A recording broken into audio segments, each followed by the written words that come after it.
closed captioning provided by Beaufort County.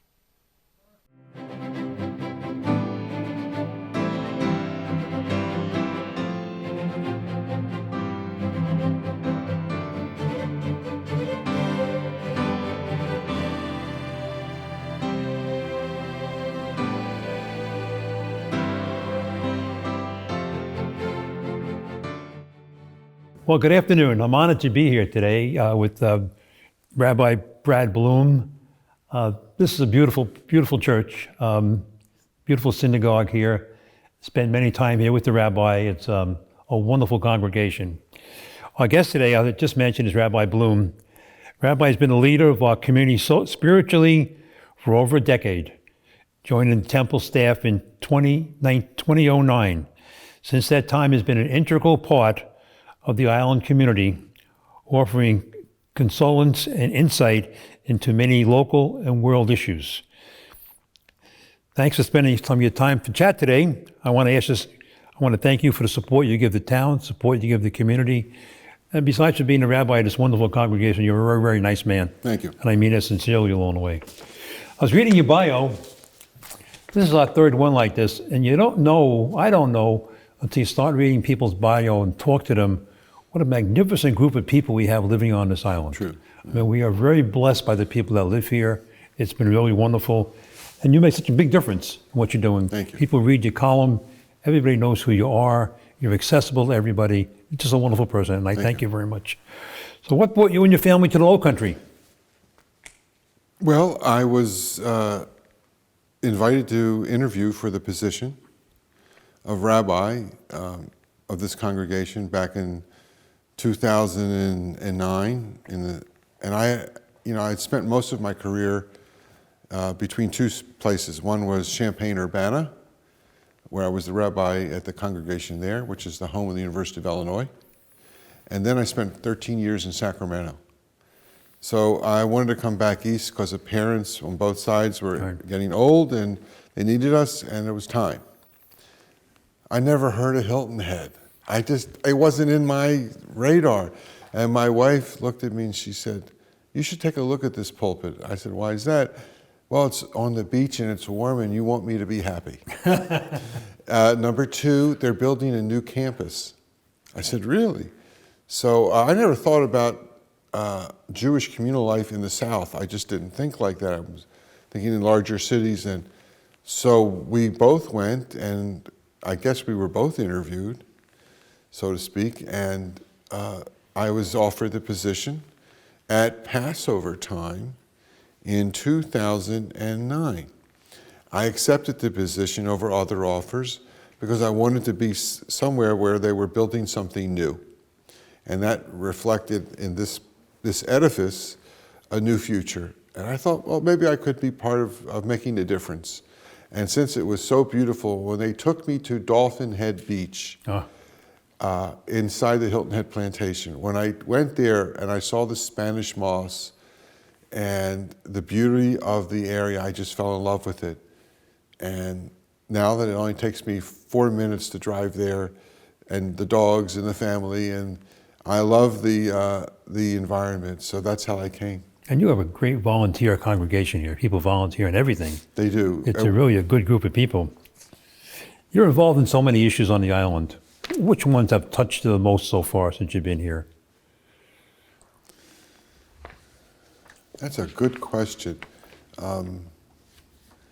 I think, well, the one that we're going to discuss is going to be the one that will have touched me the most, which is Ukraine. And when we get to that, we'll talk about it. But I think working with my colleagues and developing relationships with the clergy and trying to create a network of supportive colleagues and clergy on this community. I think that's one. And I think the second has been the column for the Island Packet, because it has taken me to so many different people and places on this island and beyond, but particularly that. I would say that would be number two. I would say opening our doors like these windows are a symbol of the community coming in. I just think this community has enabled me to be me and be comfortable with my own skin here, and it's worked out. So I think that just making relationships with people, not one project in particular, but making those relationships, and people are friendly here, and we have brilliant people and unbelievable people that don't tout themselves to be superior to the other. They are really modest about all their accomplishments and achievements here. I love that fact. And they're open and friendly. So I think also being able to teach and work with some of the churches, and I teach a class every year at St. Francis. For me to go into a Catholic church and teach the Bible study class or some of the other activities we've done, I've tried to build more of a connectivity with the religious community here. I like being on the Community Foundation Board for 6 years. I was on the Family Promise for a few years. I like those activities. Those were a lot of fun, and particularly Community Foundation, because I was able to expand my network of friends to a whole group of people I wouldn't necessarily know from here. Right. You with your leadership through the congregation here really pushed the legislation in Columbia for the hate bill. Yeah. You think we're finally going to get it, and it's going to be all? I hope so. I think that's a critical thing. I think we're one of 2 states. That's right. That don't have that, and we're living in, I hate to say this, as much as I feel like I'm living in Eden here, but in the world around us, we're living in, how shall I say it, uncertain times. Yes. And I think we need to have a moral certainty about certain things that are not tolerated. And I think we want to have love, but we also want to have justice. Yes. And we have to learn to celebrate the good things. Absolutely. I mean, it's not all bad. There's a lot of good things going around us. And absolutely. Just the fact that we're able to sit down today, you and me, is a good thing. It's a good thing. I mean, you believe in the open tent concept where everybody should be part of it along the way. I do. I believe in a big tent that everybody can be who they are and still come together and respect each other. When it comes to, when I work with a family in a funeral setting where one person is Jewish and who may have passed away and the other part is not Jewish, we learn how to work together and teach the rituals and work with each other one by one by one.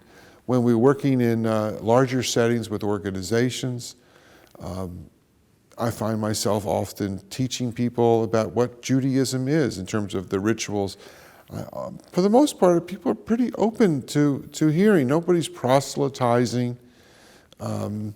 People are open to new experiences. I think one of the things that we did here that I thought was very interesting, we had an introduction to Judaism class, and we opened it up to the community. Just if you want to learn. Sure. We're not talking about proselytizing. And it was jammed. I mean, they just wanted to know, what is this faith? We've had groups who have used this facility while they were in transition. We've had the Mormons use this place for maybe 2 years. We have a group called the Unity Church that comes in here on Sunday mornings and uses this for a while. We had John Miller's group, the Chapel Without Walls. He was in here for like 3 or 4 years. I like the fact that we have some ecumenicism within our doors as well as outside. Yes, yeah, it's very important. It's as small as this community is, it's still big at heart. There's still a lot of souls here in this community. And one of the reasons I wanted to put together a ministry group was that I think the best way to get things done sometimes is through the religious people out into their congregations. With God, we can go a long way. I have to say this, and I'm going to fill your pocket here with praise, but it should be said. All the mayors that I have worked with, haven't been so many since I've been here 12 years.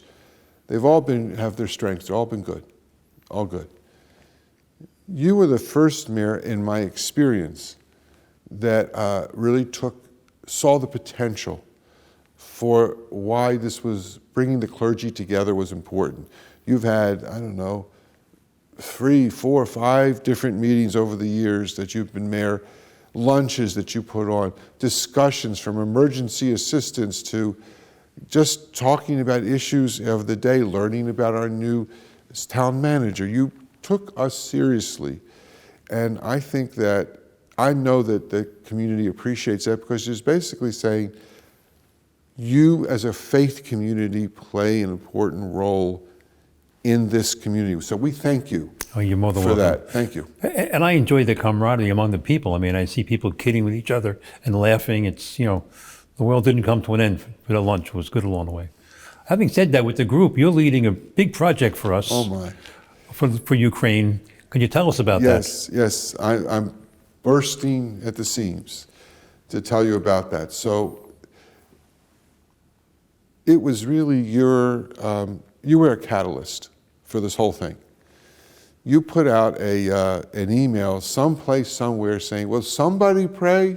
Will somebody do something? And you did that, and I just sat there and I'm infuriated by this. I to see what feels terribly familiar. Yes. Of what happened 80 years ago, terribly familiar. So I reached out to you and I said, what do you think? And I threw out a few ideas, not knowing that you would really take it on. And so I want to give the mayor, really is the guy who was the inspiration for this. So once you gave me a nod, understanding that the town can never sponsor anything that's fundraising, but your support and letting us have the park, providing us with staff, and helping us with equipment. We brought together a meeting of about 30 people in this room, from clergy to business leaders to nonprofit sector leaders, and we created a committee that is now coming together to put on something that will be unprecedented, I believe, in Hilton Head history. Why? Well, one, of the fact that this is going to be an event that raises money for helping the refugees. And that in and of itself is not so unusual. But wait till you see this program. This is what I call, with affection, our mini Woodstock. Because it's going to be 6 hours. Wow. From classical music to rock and roll. Wow. And our good friend Anna Doyle, who is going to be leading up this program, has worked out a program that's just unbelievable. Music for everyone. You like folk music, there'll be folk music. You like classical, be classical. And rock and roll, she's working on. So we're going to have this, and we're working with all of our financing, all of the fundraising will go through the Community Foundation. And they are our partners with this, and they've been extremely gracious. So everybody who will go to Hilton Head Refugees for HHI for Refugees, which is with the Community Foundation. They have a Facebook page, and when we get the news out there and start really raising the money, we're hoping to raise $100,000. And we want to thank you, Mayor, for your giving us the first $50,000. We appreciate it very much. Oh, you're more than welcome. You're more than welcome. So we're going out there. We want. This is not a Jewish event. It's just that I happen to be the one who called people together. But we've got clergy from about 10 different churches who have signed on, from First Pres to Christ Lutheran to St. Andrews, to a variety of different churches. So they're all helping out, and we're going to raise that money, and we're going to give it to Doctors Without Borders, and that, what's the name of that that chef that's in Ukraine now, that he's a very famous chef, and he has this food kitchen. He's always over there. Those were approved by the Community Foundation, have to be U.S. charities. And we're going to, so it'll be for food and medical supplies. And you can choose how much, and we're going to have drinks, we're going to have food, everybody's donating. Sheriff Tanner is donating security services. People are donating for the trash in Celebration Park, May 22nd from 12:30 to 6. You know, people wouldn't view this as a Jewish event because they view you as a leader in the community rather than a Jewish leader. Yeah, they really do. You're appreciate well respected for that. You Thank you. Really, truly are. Thank you. What do you think the biggest problem we have today on the island is? I need a second. I think, let's not talk problems. Let's talk challenges. Let's look challenges. You have a housing crisis. You got to figure out how to bring people in who can work here in professional positions that aren't physicians and lawyers, but are teachers, x-ray techs, that are hardworking, middle-class people that need to have a shot at buying a house or a condominium where they can live in dignity and not have to drive 2 hours. That's the first problem. The second problem is every mayor's problem.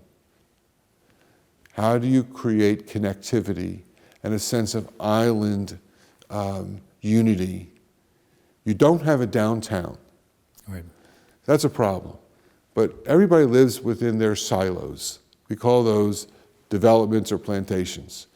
And we love that life. But there has to be a better way of connecting people. You know, one of the things I find about this issue is that Hilton Head is a small island, but it's a huge island because people are locked away in different zones or silos, and they don't really get a chance to interact as much as they should. I think that's a second issue that I see. Those are really the two things I would love to see.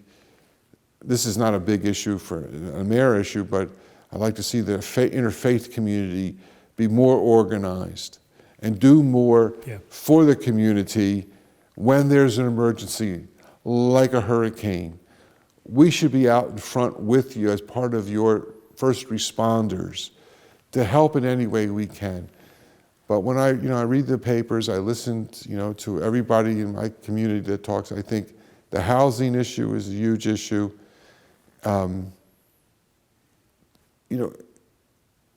I feel safe here. I know that there's crime on this island. There are nasty areas here that we don't see, and I'm glad that we don't, but I know that protecting us is always a concern. And the third thing maybe I would just say is protecting the environment. I don't want this place, Mayor McCann, to become, what's the name of that, Myrtle Beach? With all due respect, I'm here on the TV. Myrtle Beach there's a need for a Myrtle Beach. God bless them. But what the public art of Hilton Head are the trees. Yes. That's our public art. My wife will get upset at me saying that. But the pristine nature of peacefulness and knowing that this is going to be here for years to come, that it sets an environment of like, everybody chill out, everybody calm down. When you live here, you're not feeling the rush and bustle of Manhattan or any big city. Blood pressure goes down. But to preserve that, I know is a huge issue for you because you have to, you have all kinds of people who want to grow it, sure, who want to make it better, whatever they think better means. But to me, better doesn't mean bigger. Our new park, which is in Mid-Island, is 104 acres, and it's going to be a passive park. There's going to be gardens, there's going to be pavilions for concerts, stuff like that. Be a passive park. No softball fields, no baseball fields, no soccer fields. A place where you can go and read a book and sit and relax and be a very passive park, yeah.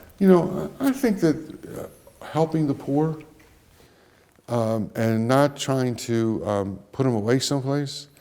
I think that another issue that you face here is the Gullah community. How do you respect the integrity of their historic presence and not make them feel like they're being pushed out because of rising taxes? Right. And therefore they own the property but can't afford to pay the taxes. I like what they're doing with Mitchellville and trying to create that town. But I think that the Gullah community probably has been under a financial siege as they see it for a long time. And I think respecting their integrity, they are part of the flavor and history of this place. So I think that's a big issue. I don't know what you do about expanding housing. I don't see it. But I don't want to build more condos at the expense of running people off the island. We are building housing around the corner here by the post office. By the post office, yes. 100 units in there we're going to build, yeah. So I think racial diversity and economic diversity. I think that the people here on this island want to protect their investments. I get that. But they have to realize that they're not, the people that work here are not servants. They are real people that want to have the same aspirations as they do. And they may not get the money that these people have, but they have the ability to contribute. They're hardworking people. Yes. And they will contribute to the tax base. And they are middle class, solid middle class people. Some of my people who are, and you know where I see this? I see this in the young people in my congregation who are more and more choosing to live in Bluffton or farther out even to all the way out and off of 170 because they cannot afford a place. They have to drive 45 minutes to work or an hour. So I think that those issues are, people have to be, I think older adults get nervous and scared because they think that something bad's going to happen. I think we have to tell them that this is a big tent on many different levels, and not to be afraid, because these are the same people that run the X-ray machine. My soloist, who occupies that pulpit, who was a teacher at Hilton Head High School in math for 14 years, now she went back and retrained. And she works at Hilton Head Hospital as an X-ray tech, which they do very well. That's who you want to be able, just like a teacher, to be able to have a place here. How do you do that? I don't know, but I'm counting on you that you stay on as mayor for another 20 years and figure it out, because the one thing that you do, from what I see, is that, because you've been so gracious with me, but you deserve something too. You have a temperament that I've seen that brings people together. You don't like, what I say in Yiddish, it's called Narishkeit. That means foolishness. You don't go for that. You want to get right to the issues, and you do it as a gentleman. So, you're the adult in the room sometimes. And you've got to bring these people together, Mayor, and say, chill out. Yep. This is the right thing to do. And we got to bring the people together whose lives we're affecting. We just can't sit back and say, this is the way life should be for you. We should include them in the thought process of doing this whole thing. It's a big thing. We can't, this is what I would say to everybody. It's not a concierge island. It's got to be an island for everyone who can pay their bills, who can contribute to the island, who are hardworking people, and who have something to give, no matter what their race, color, sexual orientation, I don't care what it is. That's what America's supposed to be. And if everybody does what they're supposed to do, we'll get the lawns done, we'll have the best restaurants, and I don't have to go in and say, well, we couldn't get help. Well, I have to thank you very much for this time. Thank you for inviting us into your home. Thank you. It was just a pleasure. We should do an hour show next time. Next time. Thank you, Rabbi. Thank you very much, your friend. We'll be back next week, next month. We'll be back. And remember to come to Ukraine, Celebration Park, May 22nd, noon. Be there or be square.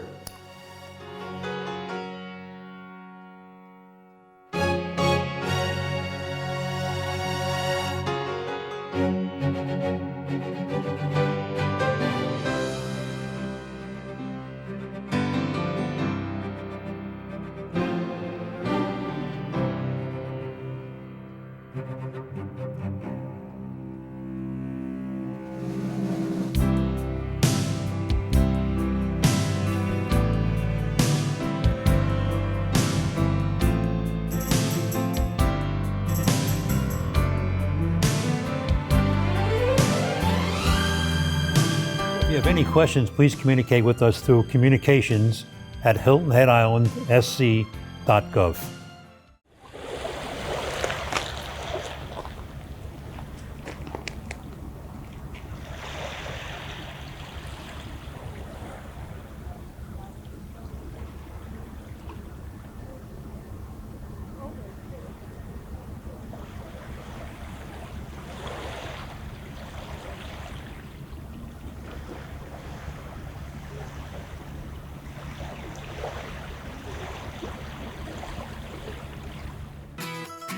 The County Channel is also available on video on demand. Go to BeaufortCountySC.gov, scroll down to Public Meetings, click Watch Now, and then click the Video on Demand button and select your program from the list. Call the meeting to order. If you'd like a DVD of this program, click on the link on the right and fill out the order form. And thank you for watching the County Channel.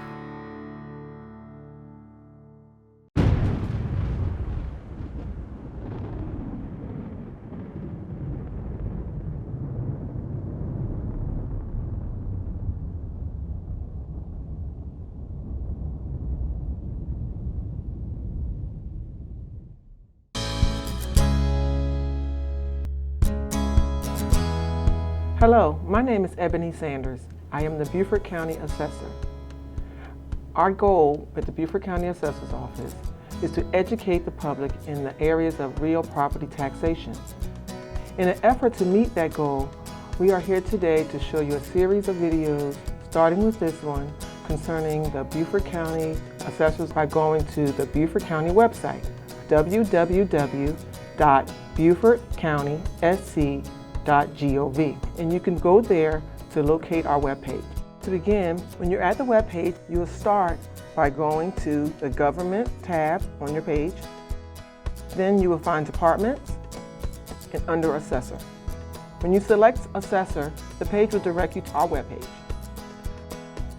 On the Assessor's webpage, you will find a host of information that you can do research on. You can find additional information about your particular property, but you can also actually find online applications where you can apply for legal residency applications as well as ag use. So let's look at the legal residency application to begin.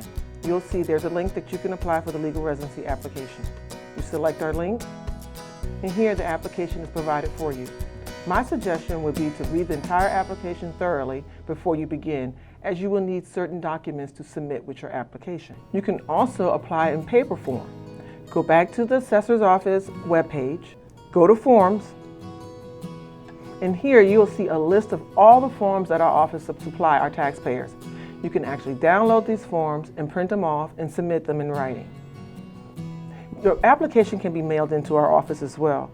You can mail them by using our mailing address, which is located in our contact information on our webpage. You can also fax your application in along with your documents to the fax number that's listed on our webpage. Again, the form section of our webpage does have a lot of information there. You can browse, you can navigate through the different types of applications and select the one that's most appropriate for your situation.